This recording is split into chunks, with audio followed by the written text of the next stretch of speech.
સિસ્ટમમાં છે એટલે વડોદરા મ્યુનિસિપલ કોર્પોરેશનના અને સાથે સાથે જે બિઝનેસ એસ્ટાબ્લિશમેન્ટ અને પ્રાઇવેટ કેમેરાઓ પણ લાગી છે દરેકને આપણે સ્કેન કરી છે એમના ફૂટેજીસ મેળવીને પોલીસ વિશ્લેષણ કરીને આરોપીઓ સુધી પહોંચવામાં આપણે સફળતા મળી છે.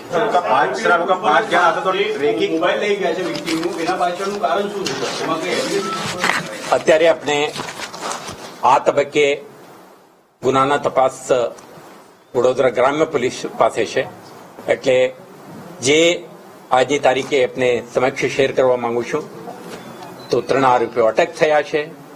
એમના દ્વારા વાપરેલી એક મોટરસાયકલ પણ રિકવરી થયું છે અને જે આરોપીઓના પ્રાથમિક પૂછપરછમાં મોબાઈલ ફોન આજે મળી આવ્યું નથી. આ અંગે વધારાના તપાસ થશે અને એમને જે સાથે બીજા 2 જણા હતા મોટરસાયકલ સાથે આ 2 જણા અને મોટરસાયકલ પણ આપણા પાસે છે પરંતુ આ તપાસનું વસ્તુ છે એટલે આ ગુનાની ગંભીરતા અને ઇમ્પોર્ટન્સ ઇન્વેસ્ટિગેટિવ એક્સરસાઇઝ માટે જે બેસિક કોન્ફિડેન્શિયાલિટી એન્ડ અધર ડિટેલ્સને ધ્યાને રાખીને વડોદરા રેન્જના આઈજીપી સાહેબ પણ મારા સાથે જ છે, એસપી વડોદરા ગ્રામ્ય પણ આપણા સાથે છે.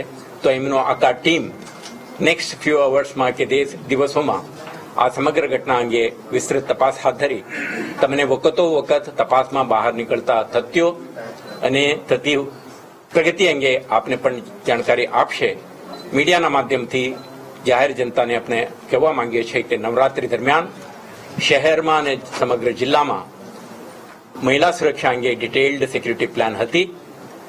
આ ઘટના બની છે અને આપણે આરોપી સુધી પહોંચવામાં આપણે સફળ થયા છીએ અને આવતા દિવસોમાં જે ચાલનાર નવરાત્રીના તહેવાર માટે શહેર વિસ્તારમાં આપણે મહત્તમ પોલીસની ડિપ્લોયમેન્ટ, ટેકનોલોજીનો ઉપયોગ, આપણા વિઝિબિલિટી અને આપણા પેટ્રોલિંગ અને અંધારાવાળા વિસ્તારોમાં આપણા પ્રેઝન્સના લીધે આવા બનાવો અટકાવવા માટેનું પણ આપણા કટિબદ્ધતાથી મહેનતથી આપણે કાર્યરત છીએ અને અશ્યોરન્સ આપવા માંગીએ છીએ કે મહિલા સુરક્ષા માટે ગુજરાત પોલીસની, શહેર પોલીસની અને ગ્રામ્ય પોલીસની કટિબદ્ધતા આપણે રીઇટરેટ કરવા માંગીએ છીએ. Thank you.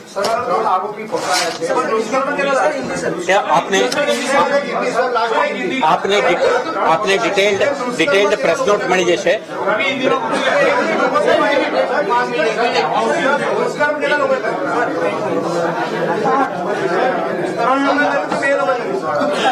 हिंदी में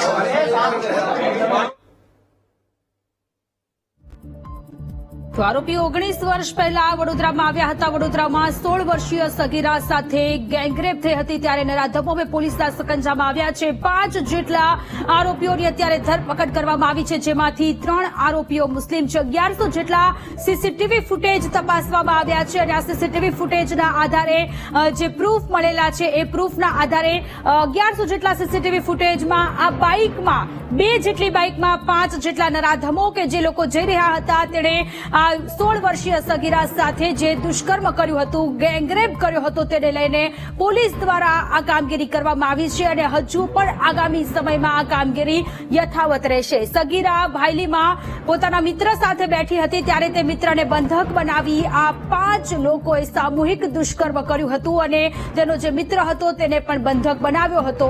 ક્રાઇમ બ્રાન્ચે આરોપીઓને શોધવા માટે 3 દિવસ સુધી મહેનત કરી. 45 કિલોમીટરના રૂટ પર 1100 જેટલા સીસીટીવી કેમેરાના જે ફૂટેજ હતા તે ચકાસ્યા. ફૂટેજમાં 2 બાઇક સવાર 5 શખ્સો દેખાતા નંબર પ્લેટના આધારે તપાસ હાથ ધરવામાં આવી છે. આરોપીઓ 19 વર્ષ પહેલા વડોદરામાં આવ્યા હતા, કામ અર્થે વડોદરામાં આવ્યા હતા અને અહીંયા સ્થાયી થયા હતા.